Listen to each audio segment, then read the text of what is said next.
Hello everyone, we are here in London in the offices of Humanist UK and Humanist International together with Andrew Copson, the President of Humanist International and Chief Executive of Humanist UK.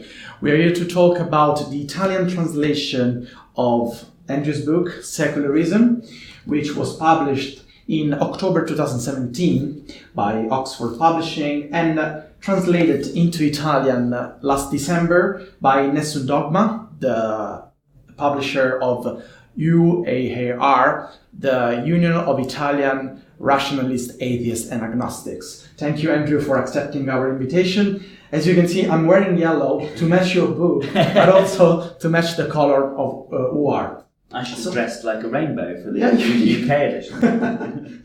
So, this will be a short interview, and we want to talk about the idea of secularism that you explained in your book. So, the first question is about the biggest misconception and misunderstanding about secularism. Especially in Italy, the idea is that being secular means being anti-religion. What we can do to debunk this myth, and what can be an essential definition of secularism?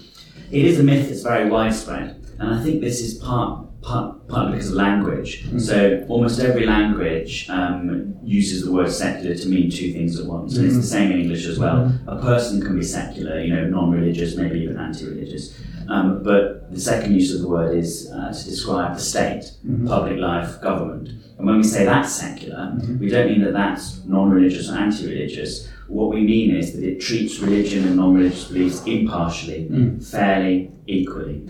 And in the book, there are very, very many different definitions of that, even of that limited type of secularism. In the book, I preferred to use one by the French scholar of secularism, Barbaro, who said that secularism is three things.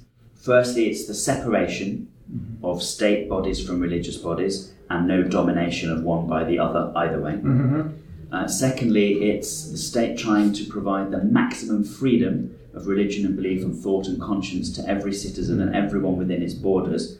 And obviously not everyone can be entirely free. Your freedom has to be limited to protect the freedoms of others, but the maximum possible freedom.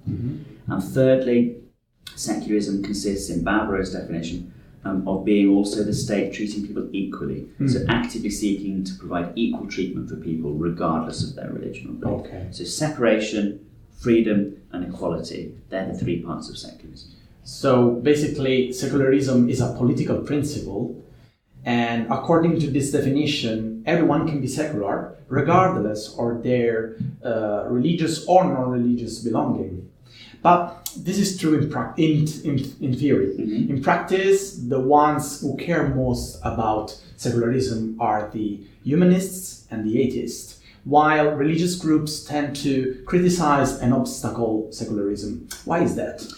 Well, you're right that everyone can be secularists. Religious people can be secularists, non-religious people can be secularists, and in fact some of the strongest secularists in history have been religious. The origin of the separation of church and state in many parts of Europe is not atheists, humanists pushing for it, it's persecuted minority religious groups pushing for it. The Baptists, a Christian denomination in both the UK and the US, made great strides in the beginnings of secularism. Early Hindu and Muslim kingdoms in India, some of which had secular arrangements, and they drew for their secularism not on Enlightenment principles like we would as humanists, but on scripture. God says, give to Caesar what is Caesar's and give to God what is God's, implying a sort of separation. Or in Islam, there should be no compulsion in religion. Or in Hinduism, the principle of Dharma being diversity, that means that the state shouldn't tell you what to do because 1,000 flowers will flourish. So actually all religious traditions have resources on which religious people can draw for secularism.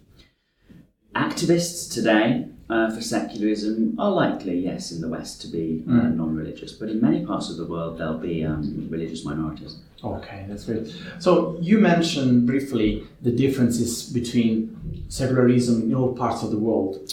And as I said in the beginning, you are both the president of the Humanist International and the chief executive of Humanist UK. So you have a national and international perspective. So in this regard, what can you tell about the situation of secularism in your country, the United Kingdom, and worldwide? Where are we going? Well, where we're going is a really difficult question, and one of the things I say in the book is that there's such a diversity of situations across the world that it's almost impossible to plot a tendency, a direction. Where it is possible to plot it, the tendency is away from secularism. So away. Yeah. Okay. So if you look at measures in countries of the secular nature of their laws and policies 15 years ago and compare that with today, then there's a slight movement on average worldwide away from secularism, which is bad, obviously. Oh. Now that might just be a blip, because of course in the last 150 years there's been a move towards secularism. So maybe it's a bumpy ride, but we'll get to secular states in the end. And beyond that, the world is too diverse to talk about in any great detail. Okay. Apart from to say that there are obvious trends, big trends that are against secularism, like populism that involves a religious nationalism in Europe or elsewhere, like Hindu nationalism in India, like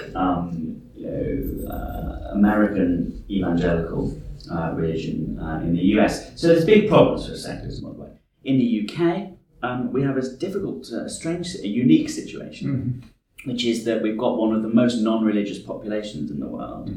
53% of people is non-affiliated to any religion. 53% of people non-affiliated to any religion, that's right. And almost no one going to church at all. At the same time as we've got that population, we've got a very religious state. We've probably got the most Christian state in the world, in terms of our public services, our government, 26 bishops sitting in our legislature by right. And the strange thing about that, if you look at it from the outside, is trying to think, why do people put up?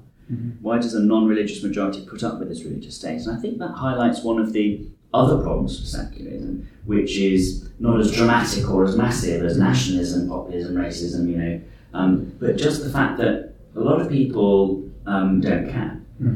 A lot of people are just blinded by tradition and the way things are, and they don't lift their eyes to think about a better world or a different world that's possible. So one of the biggest challenges for secularism now, especially in the West, I think, is indifference. Okay.